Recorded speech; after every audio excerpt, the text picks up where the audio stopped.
A couple of days back, I unboxed the iPhone 12 Pro. So guess what? Today it's time to give the iPhone 12 the same treatment. Now all the talk's been centered on what's not in the box. But today, let's actually see what is in the box. So let's first get this iPhone 12 unboxed.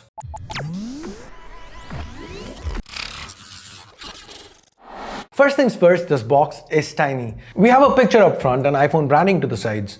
Our white iPhone 12 comes with 256 gigs of onboard storage. Slipping open the lid, we get a first look at the new iPhone 12. I'll set it aside for the moment and let's see what else is there. And no surprises here. It's the same inbox contents as we saw with the 12 Pro. If the Pro didn't get something, no way the 12's gonna get it, right? So we do get a Type-C to Lightning cable, a single Apple sticker, some documentation, and the SIM ejector tool. By the way, if you have enjoyed this unboxing by yours truly, go ahead, subscribe and turn on notifications by hitting that bell icon. Okay, let's switch back to the iPhone 12. Do the peel. That is so satisfying. Switching it on for the very first time, and guys, I have to tell you, this 6.1-inch OLED panel looks amazing.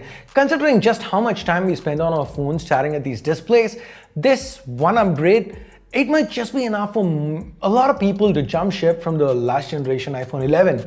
After all, the size hasn't really changed all that much. We still have a 6.1-inch panel here, so iPhone 11 users would feel right at home. Of course, the move to OLED brings along with it much expected advantages like pure inky blacks, a much more contrasty and vibrant panel. But the big thing for me, it's been the jump in resolution. We've gone from 820 by 1792 to 2532 by 1170 pixels. So we've jumped from basically 326 ppi, or what Apple like to call Retina, to 460 pixels per inch. And this means the text looks much sharper and in general everything feels that much crisper. And people aren't gonna make fun of you for having been paying a lot of money for a HD display, something you find on Android phones at around the 10K, 11K mark or even lesser. Just saying. Now, like previous generation phones, we still do retain support for HDR playback. At a glance, the displays on the 12 and 12 Pro might seem similar, and in a lot of ways they are, but the typical max brightness on the 12 is 625 nits. It's lower than what we get on the 12 Pro, which is 800 nits. The peak HDR brightness though, it's the same 1200. Not only has the display tech changed on the iPhone 12, but so has the protection on it. The new iPhone 12 series comes with ceramic glass, which is supposed to be 4 times as shatter resistant as previous generation protective glasses, but the scratch resistance has remained more or less the same. Okay, now we've spent quite a bit of time admiring this panel, or as Apple likes to call it, the Super Retina XDR display. There is a lot to love, no curves, just an edge-to-edge display. Yes, we do have a tiny bezel and that ugly notch, but I get it, it's for Face ID, and in the little time I've spent with both devices, it worked well. Now, when I first saw the sharp edge and the flat aluminum sides in various images and renders, I was kind of skeptical. I did not know how this was actually gonna feel in hand. Well, it seems like I was worried for nothing, because picking up the 12 Pro, it brought a smile to my face, and the iPhone 12, it's 25 grams lighter than that. In fact, the new generation iPhone 12 is 11% thinner, 15% smaller, and 16% lighter compared to the older iPhone 11.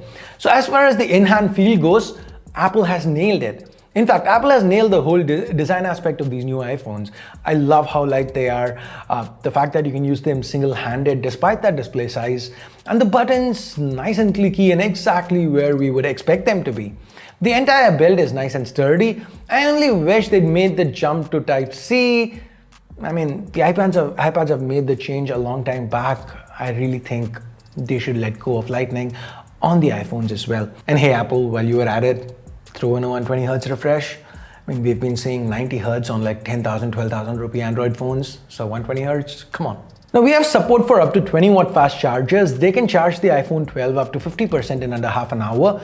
Speaking of charging, there's the traditional Qi wireless charging, 7.5 watts. And then we have MagSafe. Honest opinion, this is the single most exciting feature to come out of this year's Apple launch.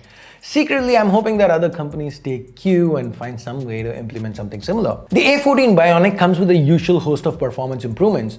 So faster graphics processing, more neural network jobs, all that we've come to expect from a new iPhone. The A14 is also one of the first 5nm chips to be used in a smartphone.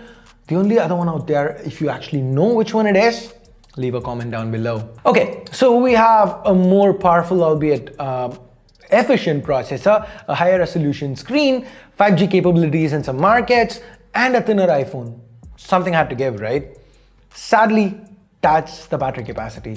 It's down from 3110 mAh to 2815, same as what we've seen on the iPhone 12 Pro. So battery life is something I need to test out here. I am a little wary on this one. Now the cameras though, we have dual 12 megapixel shooters to the back of the iPhone 12, and as expected, they take really great looking images. Now these are the same cameras minus the telephoto from the iPhone 12 Pro, so it is no surprise that the image quality here has remained pretty much the same. We have support for 4K HDR video, Dolby Vision HDR. In fact, the iPhone 12 comes with night mode for all three cameras. Yep, that includes the selfie camera too, just like we saw with the 12 Pro. Speaking of HDR, we also have Smart HDR 3 on board, and well, we can see it come to life battling the Chennai sun. The iPhone 12 might not receive Pro-RAW support. Unlike Deep Fusion and Night Mode last year, these are features that are going to be added in via future software updates only for the Pro variants. But I'm really excited to see what Pro-RAW brings to the table, because Deep Fusion is something that really impressed me last year. And honestly, it's just fascinating to see how the top two smartphone cameras in the world right now, the Pixel and the iPhone, they're depending more and more on software magic than hardware prowess to take excellent pictures and videos. Speaking of software magic, we have iOS 14 on board. Now, iOS 14 is the biggest change that iOS has undergone in the last few years. And I love the new features that Apple has brought together. Widgets were long overdue. There was an app drawer. And the privacy warnings were these two little lights whenever your camera and mic are being used. In today's day and age, that is something I can really appreciate. So that's the iPhone 12, similar but at the same time better. We have it here in white, but you do get 4 other color choices. As far as storage goes, it starts from 64 gigs, goes all the way up to 256 gigs. Of course, there's a reason I've kept the pricing, to the last. Not just because we generally do it, we talk about pricing at the end, but at 80,000 rupees, the 64 gig iPhone 12, it's super expensive, more so than most other places in the world. Now, how unfair this pricing is, I've just discussed it in the 12 Pro's video. So go ahead, I'll leave a card to that video, watch that. But if you are somebody who really wants an iPhone, well, there are plenty of goodies in here to look forward to. And hey, now that we have the official Apple web store here in India, you can buy directly from there and even avail a monthly financing plan or a student discount for that matter. Now, how does the iPhone 12 hold up in the longer run?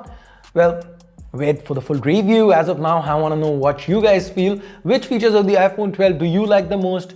Let me know via the comments below. And with that, we get to the end of this video. Thumbs up, thumbs down based on whatever you felt about it. Subscribe, turn on notifications by hitting that bell icon if you haven't yet. And thanks a lot for watching. Till next time, my name's Ash. You've been watching C4E Tech, and I'm signing off for now. You guys have a great day. Bye-bye.